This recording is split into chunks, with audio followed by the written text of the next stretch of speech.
Well, good afternoon. Everybody's had 1 minute silence for the day that we kicked off with this pandemic and things, and I thought it was a good idea that we talk about loved ones that we've lost through this period. So I've got my daughter Sarah with me as well, who's muted at the moment. So don't forget to unmute before we start talking. But we've been affected by what's happened, and I thought I'd give people the opportunity to join us and talk about their loved one. So if you do want to join us and speak about someone, just let me know in a comment wherever you're watching us from, and then I can give you the link to join in. If not, it might be just me and Sarah talking, so we'll just listen to us blub away, because I'm sure that's going to happen. When I originally planned this, the idea was to talk about my mother, who I lost about 6 weeks ago through Covid-19, but sadly also lost my father on Sunday, so it's particularly more difficult today with the situation. So if you can bear with me, I'm sure I'll get through this. So let's talk about mum. So my mum, she was born in 1939 and lived in Maltby, and she was brought up by her mum and dad, Florence and Wilfred. Florence being a traditional housewife of the 1930s, and Wilfred was the local park keeper. She had 3 other siblings. So her eldest brother Derek, who sadly died quite a long time ago. He was only 46. There was also Barry and Jean. So Jean was the next oldest. She sadly died a few years ago, and Barry's now surviving all of them through that. Been brought up, the groups of children, like there were 2 groups. So the older 2, Derek and Jean, tend to live their life separate from Barry and my mum, Kathleen, and but my mum and also my uncle Barry had a real interesting sense of humour. So what they would do is cause trouble by giggling at the table and get into trouble on a regular basis. They were brought up in Maltby, so originally on can't remember the name of the street now. They started out, but they moved to Cheetham Drive, I think, when my mum was about 7, and lived there ever since. I was actually born in the same house as they lived in, so I was born at my grandparents on Cheetham Drive in Maltby back in 1962. But my father, because we'll talk about him, because he didn't die of COVID-19. He did die of pneumonia, but from sepsis that was brought on after chemotherapy that caused issues because his body couldn't fight off infection, and sadly he was too weak to respond to treatment. So he was born in 1935. He was born in Wickersley, for those who know the area around there, and his mum and dad were quite interesting. His mother was a bit of an entrepreneur. She ran chip shops during the war and before the war. And my grandfather Leslie was worked down the one of the local collieries and worked very long hours to get the money to invest in property. It's and invent 2 chip shops that they ran. Sadly, again, my grandmother died before my mum and dad even married, so I never got to meet her. She was, I think, 46 or 47 when she passed away, about a year before my parents married.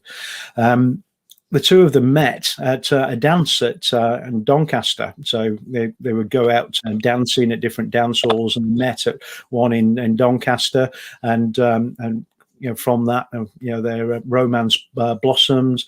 They would go out regularly dancing in Rotherham. The Rotherham swimming baths would have boards they'd put over the top of the swimming pool, and people would go dancing there. So they would go there regularly. And also where Clifton Park is in Rotherham, there used to be a dance hall there at Clifton Hall, so they would meet up and quite regularly that, and eventually got married just over 64 years ago on the 22nd of February. So not that long ago. It was 64 years they'd been together, but I could say sadly maybe together now again. You never know. We always have to think about these things positively.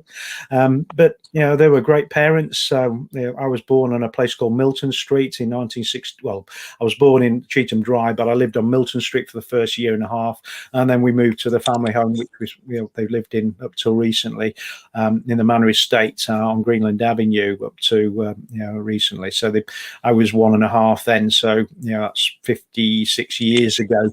We've lived in that property, so a long time. I had a brother as well who's 4 years younger than me. Sadly died about 13 years ago after a car crash while away in Bali in Indonesia. So we lost him quite a while ago. But my mum and dad, they were really fit and healthy and independent up to about November time last year.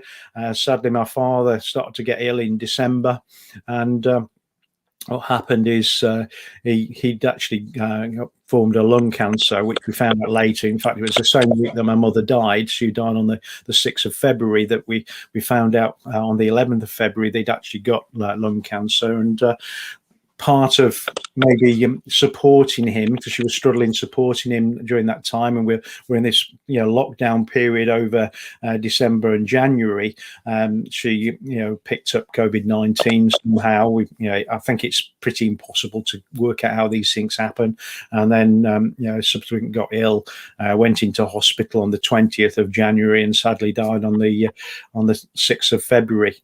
My father, was in pieces about it because of being that, with them for such a long time, and I had great support from Sarah because she stayed with me and my mum in hospital during that time. So it is difficult, to go through these things, but your family can support you as you go through it.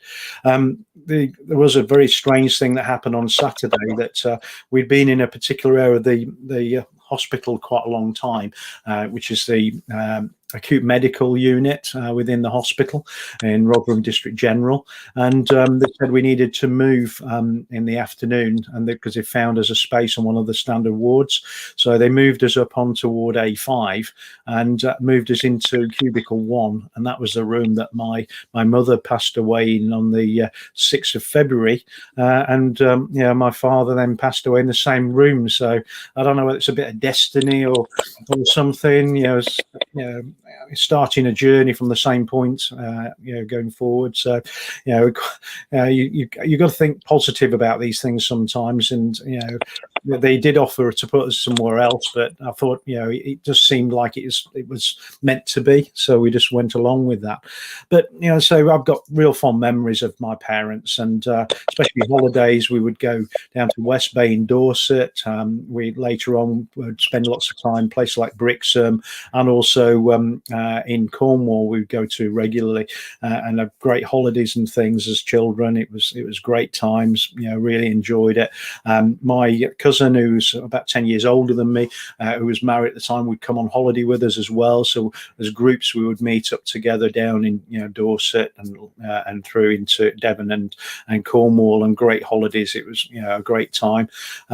My mother was a really good cook. Everybody remembers wonderful dinners and things. If you ever had one of her Sunday dinners, you never thought of Yorkshire pudding in the same way again. It was quite amazing at what she could do with a bit of flour and egg and a bit of milk. So really wonderful woman, and sadly missed. And again, my father, and it's quite raw at the moment because it only been on Sunday, so quite difficult. I keep blubbing every now and again, so if I do, just bear with me.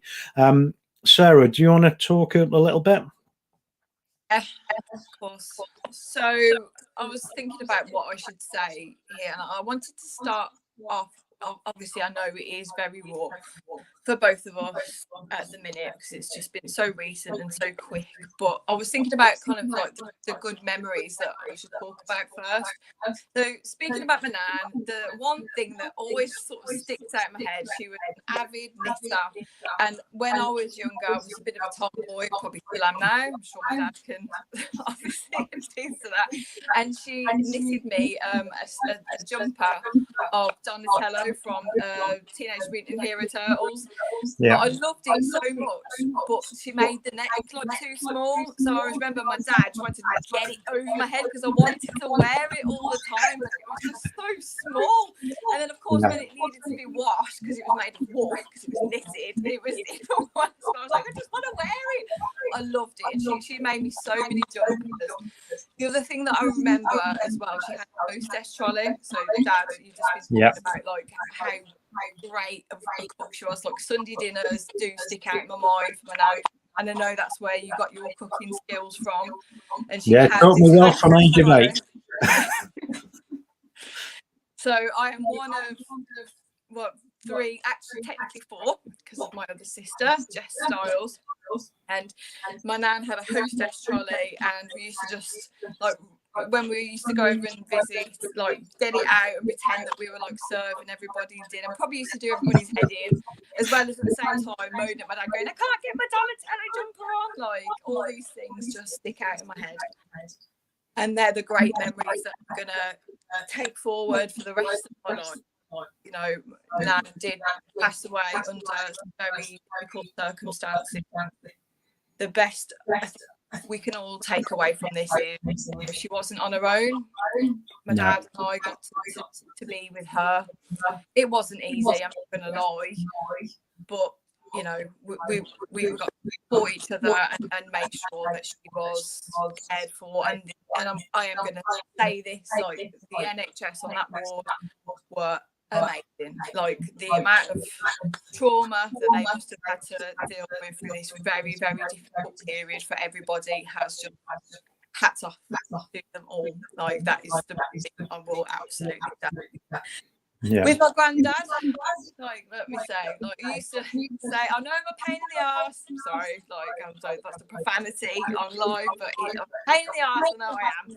And he knew his ways, and like I've been going around like doing his like shopping and stuff over the past like few months. But things that I'll take away from him, like I always remember him like looking after his birds, and you know something that I did yesterday was made sure that he had his like bird feeders like popped up, and it just sort of felt nice to be able to go over and do that. And also like looking after his fish. So when I was, I'm gonna say about 7 or 8, and I know I'm sure he lied to me when he told me this. So basically I won back in the day, things were different. At a fair I won a goldfish, and I called him Rick, and ironically my husband is now also called Ricky. But I put him in my granddad's pond, the fish, not my husband's, by the way. Just No, to point that out. definitely Ricky wouldn't survive in the pond. And granddad told me the other week, like, because we had a little walk down the garden, and he said, oh yeah, he's still in the pond. Like, I was like, okay, like, and just those types of memories. What I want to take away from, like I said, has been a very deep time for particularly my dad and you know my family, but we need to kind of take these things away, because you know otherwise, you know, what else are we going to do? Like, yeah. But you also brightened my dad up when you got the chairs out to sit on, didn't you? I believe you told me about it afterwards. Yeah, so like my granddad hadn't been out. He loves his garden, he's got a lovely garden, and he'd got a walker that had wheels so that he managed to get over the paving like stones down the path. So before he did that part, I was like, Granddad, I'll go to the bottom of the garden, we can sit in the sun, I'll get the chairs ready at the cabin. So what I accidentally did is get mixed up with the decking chairs with commodes. So we were nearly sitting on commodes out in the garden. And he was shouting at me from the top of the garden going, Sarah, they're commodes. I was like, oh. Yeah. Register. Yeah, I know. So, but he thought that was funny though. So he did. Yeah, and I thought it was funny. Yeah, but he really enjoyed that. Just spending half an hour sat in the garden in the sun, because he'd been inside for such a long time because of being so ill from late December through. So it was so nice for him to get a bit of fresh air and sit outside, and also get to speak to some of the neighbours as well over the fences. So because they hadn't had a chance to speak to him for such a while as well. It just goes to show, doesn't it? Like how much we're all kind of caring, sharing, looking after each other again throughout this really horrible time. As soon as he was just out there sitting in the sun, each neighbour from each side were just so happy to see him. And I'm sure my dad will say this, but my granddad was quite deaf, so it was interesting because I was A having to little bit. translate in my head to everybody what he was saying back and forth. Yeah, and I think I spent most of my time repeating myself 2 to 3 times for everything I said, because Dad was so deaf. It was just repeat yourself each time to make sure he could understand what you were saying. So yeah, it was quite entertaining at times. We ended up shouting at each other in the end, didn't we? Because we were so used Yeah. to like talking to him, and then we have a conversation, then realised we were both shouting at each other. Yeah, that's it. We've got a few people online. If anybody wants to talk to us, and you can drop a comment in the comments wherever you are. If you've got any questions about what we've got, or if you want to share things about what you've been through, please join us. And if you want to come on video, I can send a link to you and join us and talk about your loved ones if that's the case. So please let us know in the comments. So the idea with this was for anybody who wanted to talk about their loved ones and who they've lost during this last 12 months, they can. So please just drop in the comments through LinkedIn, Facebook, or YouTube, whichever you're watching this through, and then we can bring you on straight away. Or if you just want to mention someone, quite happy to just put it on the screen so you can mention the people if you don't feel you're capable of talking about them, because it is difficult. I'm going to say, when I was nearly in tears when I kicked off first of all. So it is difficult. As I say, it's quite raw for me and Sarah, because Dad was only on Sunday night, so it's only been a couple of days. And when we planned this, it was a week or so ago, or a bit longer than that. And we didn't believe that we were going to be in this situation about losing my dad as well as my mum in a 5-week period. So quite different to what we anticipated. But I've not seen any comments from anybody. But if you just want to listen to us ramble on, just do that. That's not a problem. But I wanted to try and do something on a day that gives us 12 months of effective misery and things that people have gone through, restricted life and things. And like I say, a lot of people have lost loved ones during this time, and a lot of people during this time, we've over 100,000 people have died in the UK through this last 12 months, through this difficult disease, which, especially if you're a little older, it can really ravage you, and even younger people were struggling with it as well. So, and it's not a nice thing to see, watching my mother, get more and more ill, and get to the point where she was struggling to breathe and they could do nothing for her. And it's sad to see the doctors and just a little thing that happened on the day that my mother passed away. Well, she passed away at 2 a.m, but the day before, the doctors' rounds were on. The 2 doctors or consultants that were looking after my mother came to see him, and then they couldn't do anything, and they'd said that there'd be no further treatment because they couldn't do anything at that point. But they had a quick chat to her and she said, "Am I on the mend?" Which is quite a common Yorkshire thing to say, "Am I getting better?" But the doctor didn't quite hear it, so I repeated it to him. She says, "Is she on the mend? As in, is she getting better?" And then he got tears in his eyes, and he said, "Please don't say that, please." And he got quite upset in the room with us, and had to leave the room in the end because he was so upset. But I'm sure so many of the nursing staff and the doctors have been through so much with people in this situation. It must be terrible for them, and they've got to go home with that feeling, and and they've got their loved ones at home, and it must be a terrible thing to a burden on someone. We've been through it recently with our own loved ones, but to have that repeatedly day in, day out, it must be a terrible thing to live with. Absolutely, I agree. On another point as well, I mean, I don't want to get too kind of heavy on this, but my dad and I both had COVID as well. We've both gone through it. I am 37, so it's classed as kind of low risk, and I was saying that with everyone. I hope you can see that on here.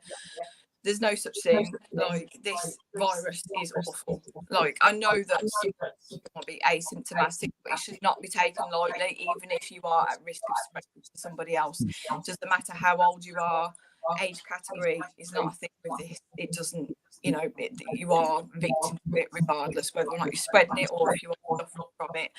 And ultimately, I'd say with what my dad and I've been through with losing my nan and, you know, my dad's mom, just, you know, we still need to keep being sensible. We're hoping that we're coming out the other side of this. Yeah, I'm hoping that. Yeah, I just want to get back to some, you know, sense of normality, to be able to do something and have some social, you know, things with, you know, with friends and family. It'd be nice to that, but also, you know, be safe doing it as well. Because I think that's the other thing. We've got to be all careful, because it's, you know, it doesn't really matter what age you are. You can be susceptible to this, especially if you've got underlying health conditions. And I was very ill with it, you know, because I'd been to help my father, and I picked it up because my mother was carrying it. Well, she had it at the time. I came home, and 3 or 4 days later, I started to get the effects of it, and I was pretty ill. And I also, you know, gave my wife it as well, so she was quite ill then as well. And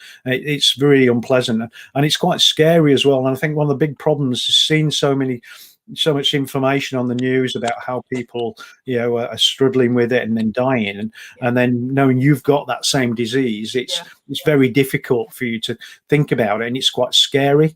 And, you know, I didn't tell my wife, well, as in, I didn't tell Tracy that I was really quite breathless one night, and I was worried that I was going to have to go to hospital because it was getting so bad. But luckily, I got, you know, I started to improve through in the morning, and you know, I wasn't one of the people that had to go into hospital. But again, you know, you have so many people, you know, younger than myself that end up in hospital, you know, and it's quite low numbers, especially if they end up in ICU, that come out of it. I think they were talking about something like 1 in 4 people, you know, well, 50% would come through it, but, you know, potentially half of those could potentially end up back there and have some serious issues. So it's not something to take lightly. And I think a lot of people don't realize how scary it is when you get it, and also what it can do. You know, looking back to when this first started last year in March,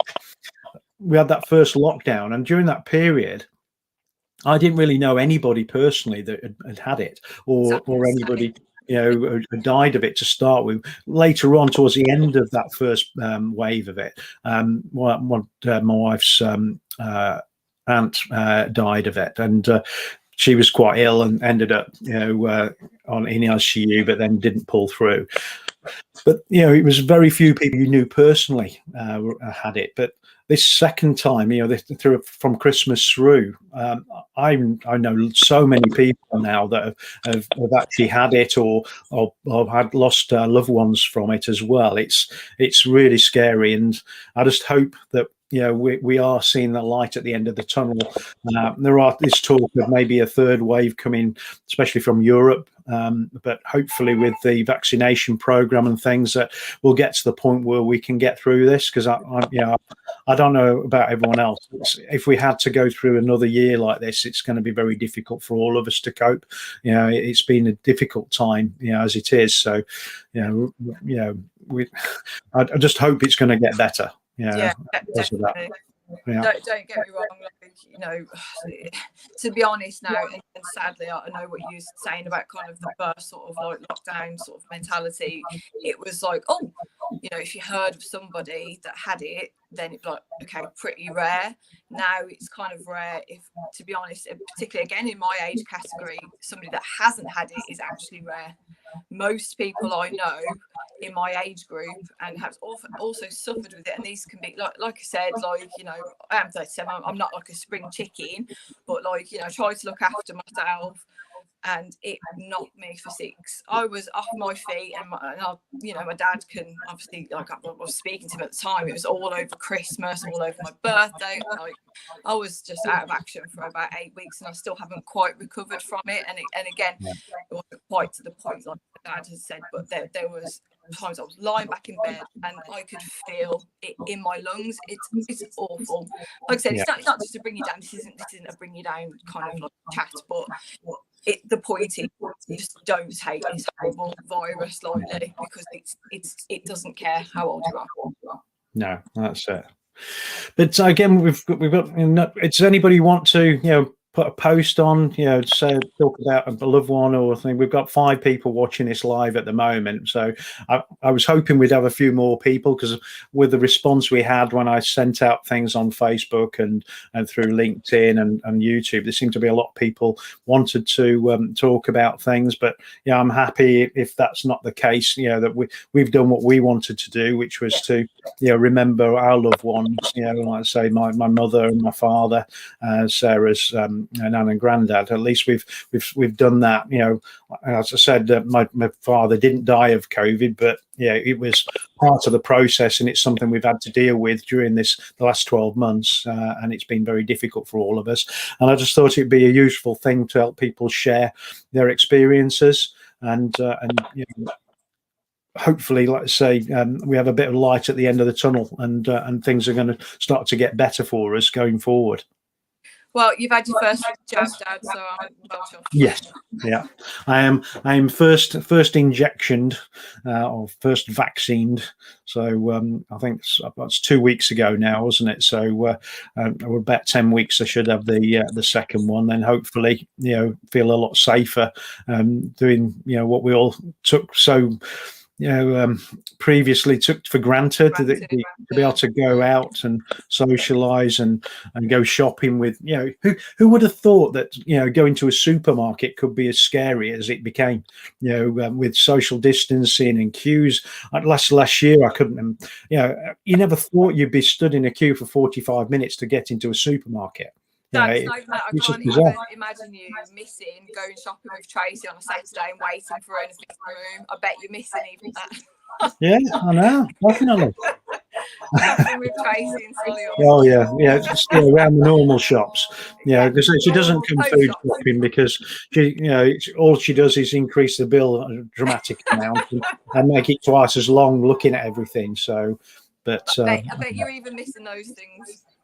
No, I'm actually, It's strange what you miss. It's simple things, isn't it? Really simple little things that you miss, and our lives have become so restricted now because of it. But for the right reasons, we can't live our life how we did before at the moment, because otherwise we're putting everybody at risk, aren't we? So we've got to stick with it. There's no options at all. So, but we are where we are. Yeah. Show must go on, and we will get there. Definitely. So, but I think it's important we remember our loved ones, and we've got through it. We've only had one of the funerals. So my mother's funeral was on the 10th of March, so not that long ago. And now I'm in the process of arranging my father's funeral. I've got to get the registered, for his death certificate before I can move on and do the next pieces. But we are where we are. There's not a lot we can do about it. No. And it's quite strange, the little things that makes you think of them as well. So I had to have a walk this morning. I've been up since 3:30. I just can't get things out of my mind at the moment. So I was walking around, and in fact we had I think we spoke for nearly an hour, didn't we, on the phone while I was walking around. And I got back up to where the house is, and I was walking towards the front door, and I was just thinking about on I think it was Sunday, I was giving my dad some ice cream, and he was really enjoying the ice cream and things, and that got into my head. And then I started thinking things. It's little things that set you off, and make you think about something. The next minute, you're in tears and that. And strangely enough, on Saturday, it's not Saturday, was it? I can't remember the day it was now. Yesterday it was. I put something on TV, and I'm really into Formula One, so I love Formula One, and so I've been watching the Drive to Survive series 3 on Netflix, and it was the episode that talks about the Haas driver, I can't forgotten his name now, who went through the actual fencing and split the car in half, and there was a massive fireball. And I was watching that, and I just could feel myself crying, just looking at it. And I just can't understand why. It just triggered in emotions and things. Just that, like I say, it is very raw still from Sunday. So, but I'm sure everybody goes through these things, and we all support each other and we can cope. But I think at the moment it's difficult because we don't have that social connection, that community spirit that we'd normally have, where we can go and see each other. It's like Mum's funeral. It was very strange when we all stood out about 6 feet apart outside on the front of the house. The hearse pulls up, and then we get in the cars and we go there. But we sat in separate areas inside the crematorium, and we couldn't be next to one another afterwards. We couldn't hug each other and things that you'd normally do, and all those kind of things you get used to. And normally at a funeral you go back somewhere afterwards and you'd have some food and drinks and you can talk about all the good times that you remember. But again, we can't do any of that. One, there is nothing open to do it in, and secondly, with the restrictions, you can't do it as well. So, a lot of people are going to have to put that off. And we've spoke about doing something later in the summer when we can get together, better, and we can get a group of us together to sit and talk about, Mum and Dad now as well, and all the good times that we had. And and for us to get that emotional connection with people that we're sadly lacking at the moment, because what we're doing at the moment, all our emotional connections are through video conversations. Life has become life over Zoom, hasn't it? For most people. Or with my dad, it was life over FaceTime. Anything between 7 and 14 FaceTime calls a day. Shouting FaceTime, I will say. Yeah, and I was so used to seeing this as he was going up to turn me off on the screen with his fingers on the iPad to touch the end call piece. I'm off now. Boom. Pardon? I think I spoke to his chin more than his actual face. Oh yeah, so you'd normally be tilting back up, and then you'd be seeing the ceiling or the top of his head, because he was looking at you, but he wasn't thinking where the camera was pointing, so it was going back, and all you'd see is the top of his head, and sometimes just the ceiling and the wall. You couldn't actually see him at all, so it was quite strange. And I remember doing a lot of last year before my mum was ill as well. We spoke every day, at least once, if not twice, through FaceTime and the iPad. So my father would always have it pointed between the two of them, so I couldn't see anybody. So they were either side of the camera, and I could see the wall and a picture, but I could hear them talking. But I said, Dad, point it towards you when you're talking, so I can see you. And it's pointless having a video call and I can't see you. Point it towards Mum when she's talking, so we can see you in the conversation. So. But you experience it yourself. It was quite fun at times. Tech support. Tech support. That's amazing. Doing tech support for 80-plus-year-old people over on iPad. When you're trying to get them to put a password into, because every now and again, things like iCloud ask you to re-put your password in just to re-register it. And I was trying to go through it. And it was a simple password. All it was a word that they knew, and some of the letters turned into numbers. So that was really easy, and an exclamation mark on the end. Could my father understand an exclamation mark? Not at all.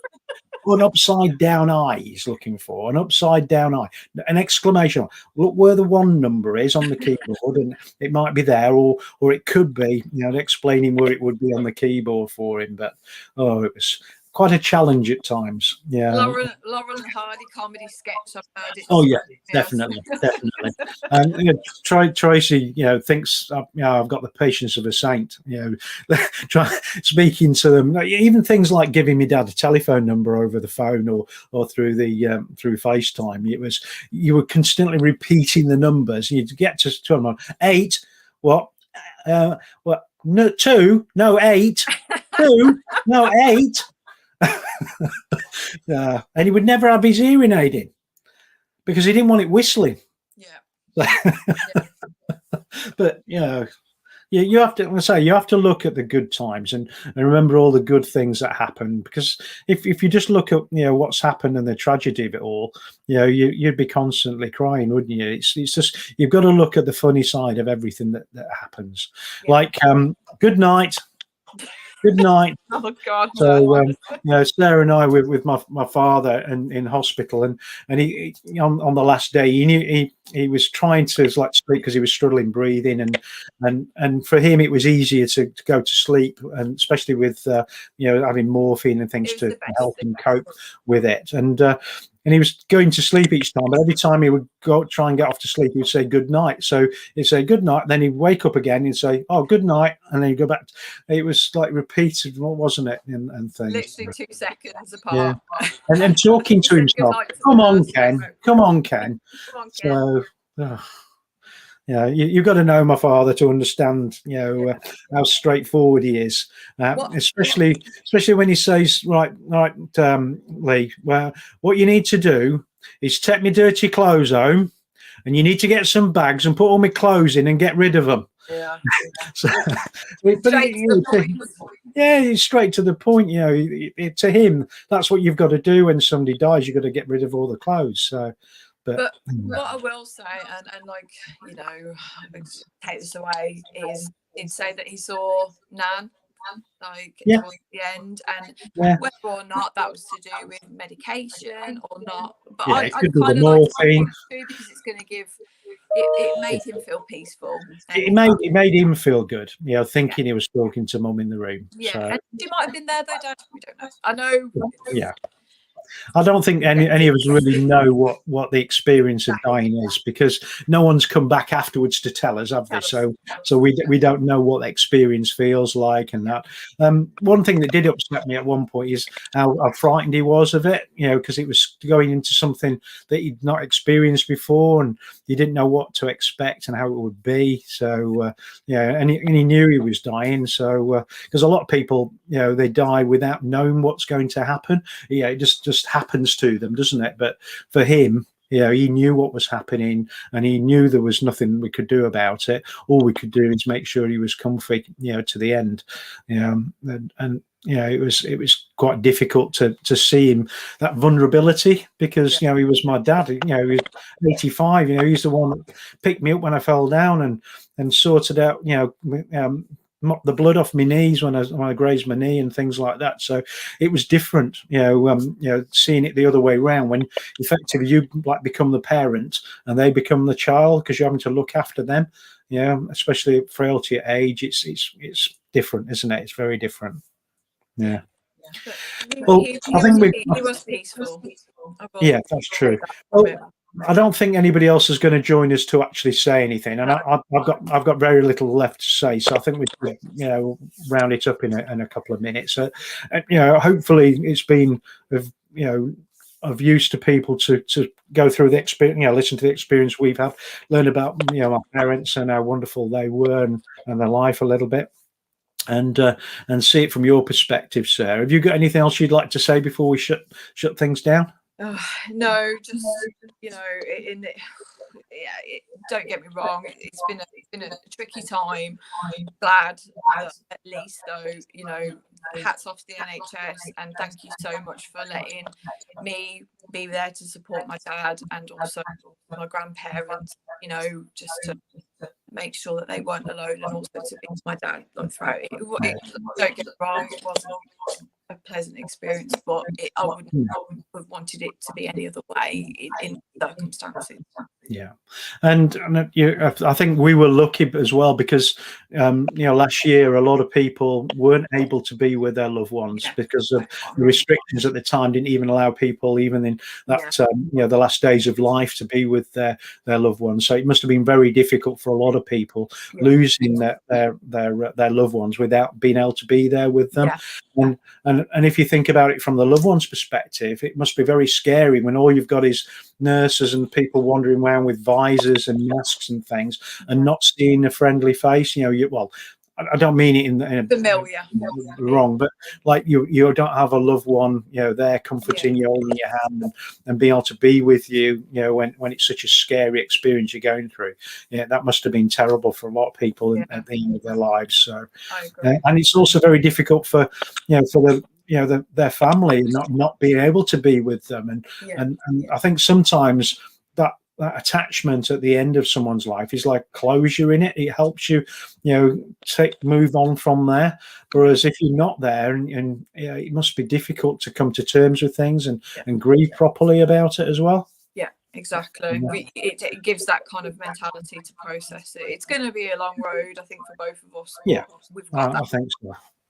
We've got that at least, and because I can't thank the people that looked after my nan and after my granddad enough. So thank you. I think they were very, very good. One group of people I would really like to thank, though, is the lung nurses at Rotherham General. Yep. They were amazing. Like I couldn't. I'd speak to my dad, and he wasn't feeling too good, and he couldn't find the call button, because he was feeling so unwell. And so I tried calling the ward to tell them, and the AMU, and to tell them that it was busy, the line all the time, because it's such a busy unit there. They've got 70 beds. It's really difficult. So in the end, I called the lung nurses and spoke to one of them, and she said, "Don't worry, I'm going." And she went straight there and sorted everything out. She did some actual medical work, so she sorted out a cannula for him because it had come out and it wasn't proper. And she sorted out making sure his mouth was he had some problems with ulcers and also because of the chemotherapy and also really dry mouth, having a face mask on with the oxygen. But they got some gel and everything and made him feel comfortable. Also, because he was struggling eating, they went and got a dietitian involved and brought some Complan that he liked, a banana flavored Complan. So at least he had something to eat that he actually could eat and enjoyed eating as well. So they were wonderful, absolutely wonderful. The cancer lung nurses at Rotherham General Hospital. I don't know the name of that nurse, but absolutely, thank you so much. Yeah, they were excellent, absolutely excellent. All right, well, let's close things down then. So thank you everybody who's joined. Hopefully it's not, I don't say enjoy. The idea of this was to try and celebrate life, because we've sadly lost two of our family, and I'm sure many other people have been through it. So hopefully you've enjoyed the shared experience of things, and make sure that you do what you can to support your family and friends as we're still in this situation, and I'm sure it's going to go on for some time to come as well. Yeah, there'll be brighter days ahead though. All right, and thanks ever so much for joining me, Sarah. No worries. All right, Thank you for having me. Shut this down now.